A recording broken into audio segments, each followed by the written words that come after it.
Welcome back to the channel. Today I'm going to be telling you guys how to get better and more cinematic footage with any gear you have. Many photographers preach that gear doesn't matter, and I'm one of them that agrees with that because I started off with a simple point and shoot, which is what I'm filming on. I'm not filming with the exact one I had, but it's very similar.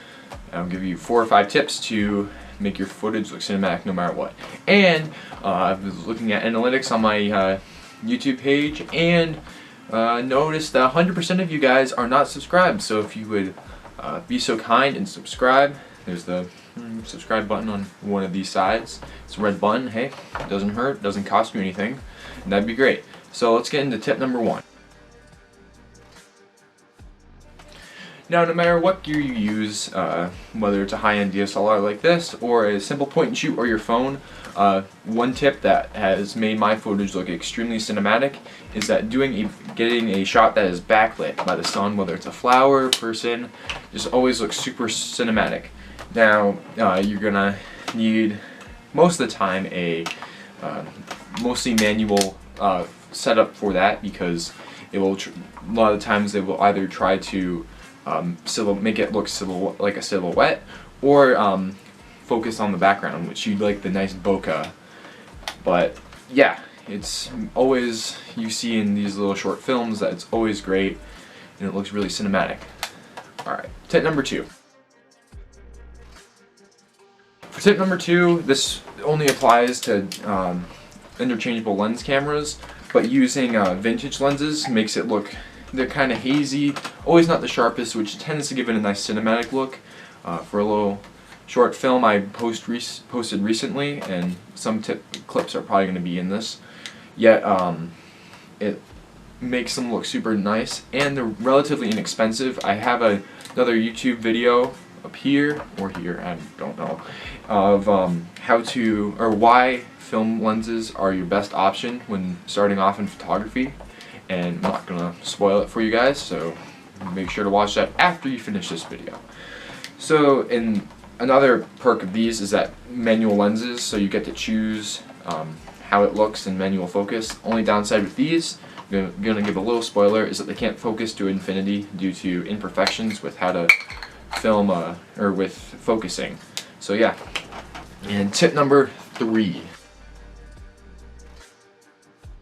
For tip number 3, this works for any DSLR or little point and shoot, is to make your rig a little heavier, whether it's putting on a little grip or a little metal cage, which I know some do, smaller cages, or even putting the bars on it for higher end rigs, or even just a little tripod. Makes it a little smoother. You can have micro jitter, which makes your footage look a lot not as professional. If your camera has, or lens has stabilization, whether in body or on the lens, that also helps a ton. And then I know in at least the software I use, which is DaVinci Resolve 17, you can stabilize that in the software, but it's always good just to have your footage look smooth and buttery, which makes it look extremely cinematic.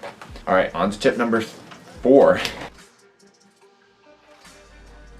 For tip number 4, you can always crop it down in editing, or if you have a higher end DSLR or mirrorless camera, you can do it in body. I know with mine I cannot, but it's always better to have the wider shot, so you know what, if you want to crop it down. I know that there's on the software I use, you can crop it down to make it look super cinematic, and that always just helps. And I know you can probably do it on your phone or on in a editing software, which makes it look extremely cinematic.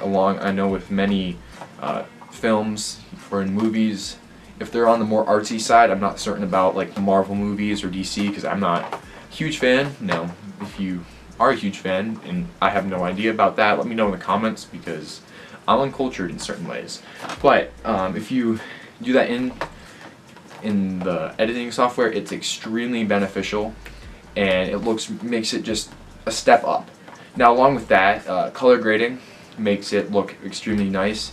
I know with DaVinci Resolve, even if your cameras don't shoot raw footage like C-Log or Blackmagic RAW, a bunch of high-ender on the higher end scale of DSLRs, you can always still color grade it. I recommend doing it manually, because a lot of times it makes it extremely saturated with colors, which can make it look a little on the over edited side, or even just taking down the saturation, and it will make your footage just look that tiny bit more cinematic. And it's the little details that matter with cinematography. You don't need anything high-end. You can use your phone that's over there, or a little camera like that, or even a nice DSLR like this. And now I'm going to cut to an example that how you can shoot cinematic sequence with a nice little DSLR, or a nice little point and shoot like that. And I'll probably throw in something I shot on this with a mix of lenses. Now I hope you enjoy that, and I'll be back with you after you see that.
I hope you enjoyed that. If you have any tips or any tricks you guys know that I don't know, please let me know in the comments. Please consider subscribing. That really encourages me and helps support the channel.